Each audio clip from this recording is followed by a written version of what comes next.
Sejam bem-vindos a mais um estudo da lição, dessa vez a lição de sexta-feira, que é o estudo adicional. Estou aqui com o Daniel e com o Marcos mais uma vez, sejam bem-vindos. E aí a gente começa, na verdade, a lição ela traz alguns trechos de Ellen White, né? O primeiro trecho diz sobre o livro Santificação, que diz: é impossível a qualquer pessoa desfrutar da bênção da santificação enquanto é egoísta e glutona. O poder da constituição humana para resistir aos abusos praticados contra ela é maravilhoso, mas os persistentes maus hábitos no excessivo comer e beber enfraquecerão cada função do corpo, na satisfação do apetite pervertido ou da paixão. Mesmo cristãos professores prejudicam a natureza de seu trabalho e diminuem a força física, mental e moral. E aqui Ellen White mais uma vez vai falar sobre domínio próprio, né? Quando traz essa questão de paixões ou até de questões de comida, né? Enfim, quando a gente perde a mão, né? Enfim, acaba perdendo o domínio literalmente daquela questão, isso vai nos prejudiciar e aí fala que a gente perde a força física, mental e moral, né? Bizarro. E aí no segundo trecho de Ellen White vai falar assim: quando uma pessoa está inteiramente vazia do seu próprio ego, quando todo falso Deus é expulso do ser, o vazio é preenchido com a comunicação do Espírito de Cristo. Essa pessoa possui a fé que purifica a alma de contaminação. Eu acho que esse também é bem forte, assim, porque traz sobre um vazio que é preenchido por Cristo e que essa pessoa pode purificar a alma da contaminação. Então, quando a gente comete pecados, inclusive imoralidades, né? Eu acho que a gente peca muito porque a gente tem um vazio, né? E aí, tipo, a gente não tem um relacionamento forte com Cristo, a gente não está estudando a palavra o suficiente, a gente não entende a pessoa de Cristo o suficiente. É óbvio que a gente vai pecar sempre, né? Porque a gente acaba sendo ser humano, mas quando a gente insiste nesse pecado, e aí, como a gente já citou lá no início da lição, a questão do incesto, por exemplo, que a gente se orgulha do pecado, que aí é uma questão um pouco mais problemática, é porque literalmente a gente está preenchendo um vazio e tentando sustentar esse vazio com desejos da nossa carne, né? Então, quando Cristo entra, a gente acaba preenchendo esse vazio e acaba se tornando um pouco mais cristãos próximos de Cristo e um pouco mais santos, como a gente já falou aqui. A lição esse estudo adicional, né, essa lição de sexta-feira, eu acho que ela conversa lá com o início da semana, no sentido de que está falando do templo do Espírito Santo. Então, essa semana, ela vai trabalhando um lado do ser templo do Espírito Santo, que pessoalmente é um lado que eu sempre achei muito importante de se conversar.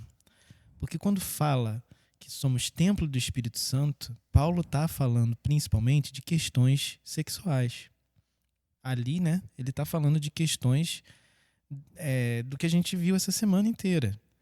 Mas aqui no final, na sexta-feira, faz uma conexão com os textos de Ellen White e ela expande um pouco isso.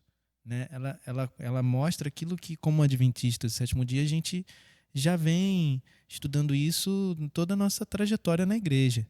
Que é você saber que o domínio próprio não é só contra as suas impulsividades, mas também o apetite, né?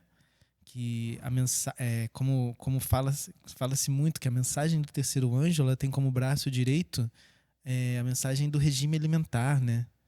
De você controlar os seus apetites e de alguma forma que eu pessoalmente ainda não sei como, não sei, mas essa vai ser um braço direito para a mensagem adventista chegar no mundo. Né? Não a mensagem adventista, mas a mensagem que a igreja adventista foi chamada para falar.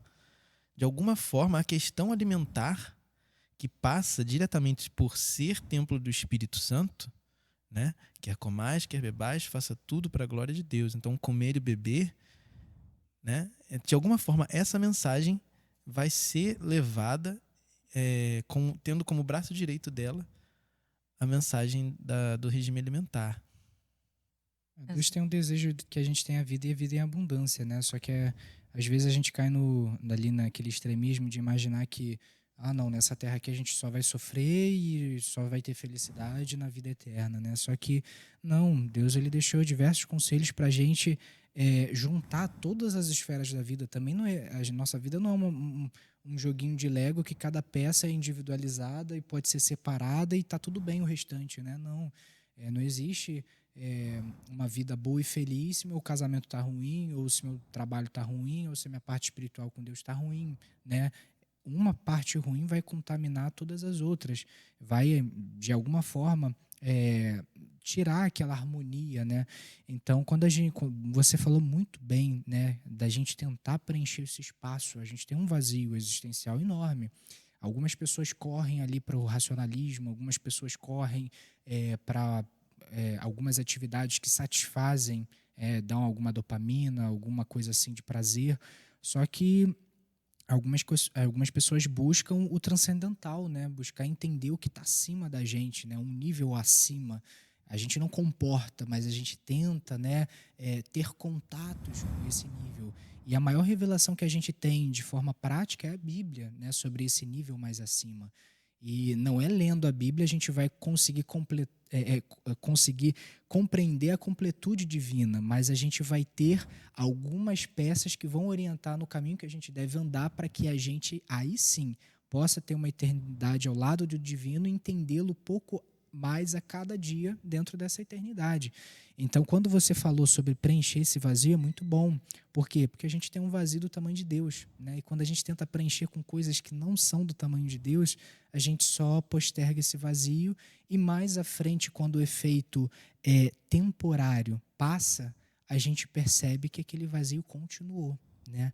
Então, quando a gente trata essa lição inteira, focou muito em pontos ligados à igreja de Corinto. Só que a nossa igreja é um pouquinho pior, Laodiceia. Então a gente tem algumas questões que também tinham na igreja de Corinto, mas a gente ainda tem outras questões, né? E quando a gente lê Ellen White, quem não conhece, né, a fé adventista, acaba caindo no engano de que a gente segue Ellen White como se fosse a Bíblia. Não. A própria Ellen White, nos escritos dela, diz que ela era uma luz menor que apontava para a Bíblia. Então, ela mesma falava para a gente estudar a Bíblia. Então, primeiro, a nossa regra de fé é a Bíblia. Só que enxerga Ellen White como se fosse uma pessoa que mandou cartas para a igreja de Laodiceia adventista. Então, assim, quando ela manda uma carta com conselhos, não é para te afastar de Deus, é para te aproximar de Deus.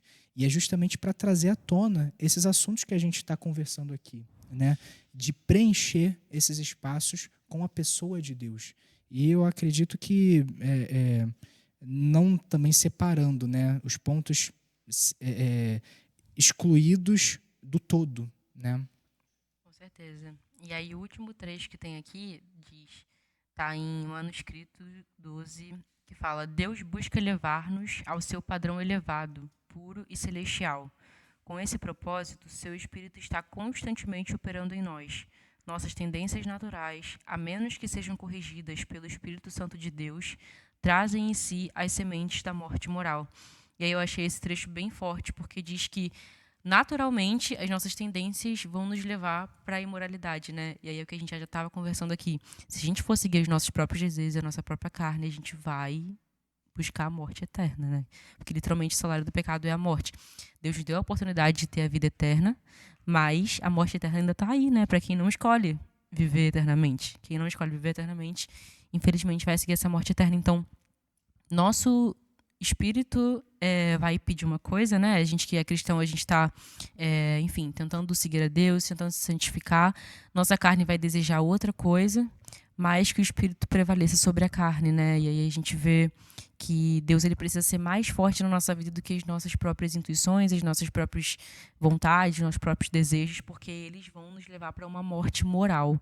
Eu achei essa frase bem, bem forte, assim. Nossas tendências naturais nos levam para uma morte moral.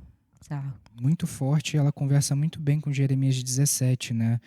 Versículo 7 e versículo 9. Versículo 7 diz assim: Bendito o homem que confia no Senhor e cuja esperança é o Senhor. E aí, por que conversa bem? Vamos para o 9.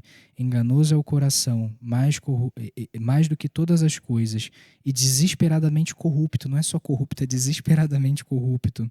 Quem o conhecerá? E aí a gente complementa. Versículo 10.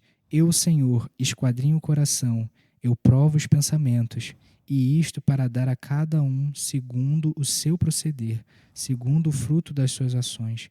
Então, é uma coisa para a gente prestar atenção, né? Porque realmente a gente é desesperadamente corrupto se a gente confiar somente no coração, né? Então, se a gente pensa, ah, não, é só eu seguir a minha intuição, é só eu seguir o meu coração que eu vou me aproximar de Deus. Quem disse?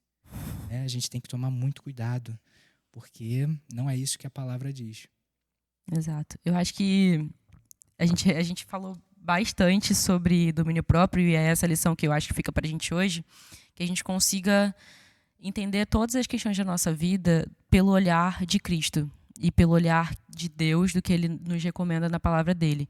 Então, que a gente possa, apesar dos nossos desejos, das nossas vontades, a gente conseguir entender que o conselho de Deus vai ser muito melhor para nós do que o que a gente realmente quer, né? E lá na frente a gente vai ver aí a consequência da nossa obediência, da nossa ligação com Deus, porque quando a gente ama Cristo, a gente obedece. E por amar a Cristo, a gente, graças ao sacrifício dele, vai viver uma vida eterna com ele, sem pecado. E a gente não vai ter essas preocupações todas que a gente está tendo aqui, mas até lá, a gente precisa buscar uma vida de santificação. Então, que Deus nos ajude aí nessa trajetória. Amém? Vamos fazer uma oração para a gente concluir. Marcos, você pode orar para a gente? Sim. Pai querido, muito obrigado pelos estudos da Escola Sabatina que fizemos essa semana. Queremos pedir a sua bênção, Senhor, sobre este dia da preparação que estamos realizando hoje em nossas casas, nossos trabalhos, essa sexta-feira.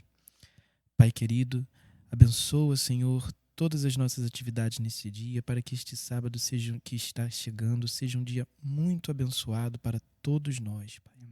Em nome do Senhor Jesus Cristo, que as lições que aprendemos essa semana permaneçam na nossa mente, permaneçam no nosso coração, Pai, e que a Tua palavra ela transforme a nossa vida, Senhor, diariamente. Em nome do Senhor Jesus Cristo. Amém. Amém. Então, fica com a gente, liga o sininho aí para não perder os próximos vídeos, os próximos estudos. Tá? Se inscreve também no nosso Instagram, @adventista_caixambi. E é isso. Até o próximo estudo. Tchau, tchau.